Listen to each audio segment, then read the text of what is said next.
1 মাস 30 দিন 1 মাস। তোমার তো ছুটি, কিন্তু আপুর তো ছুটি নেই।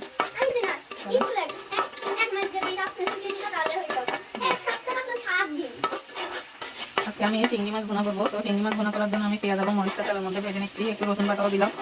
আসলে আজকে রান্না তেমন কিছু ছিল না, তো পাশের রুমের আন্টি চিংড়ি মাছগুলো দিয়ে গেছে। আর আমি এই চিংড়ি মাছগুলো নারকেল বাটা দিয়ে ভাজি করবো। এই যে আমি নারকেল বাটা দিয়ে নিলাম। চিংড়ি মাছ দিয়ে নারকেল বাটা দিয়ে ভাজি করলে কিন্তু অনেক মজা লাগে। তো এটা আমি এখানে পরিমাণ মতো লবণ, হলুদ, মরিচ দিয়ে নিলাম, দিয়ে একটু ভালো করে নেড়ে কষিয়ে নিচ্ছি। এটা আমার মশলাটা কষানো হয়ে গেছে। এখন আমি কয়েকটা টমেটো দিয়ে নিলাম। টমেটোগুলো দিয়ে আমি একটু ভালো করে নেড়ে চেড়ে দিচ্ছি। আর এই যে চিংড়ি মাছ তেমন বেশি না, খুবই অল্প, একটা বড় চিংড়ি আর সবগুলো ছোট। আর এই 2 পিস মাছ আমি আমার ছেলের জন্য দিয়েছি।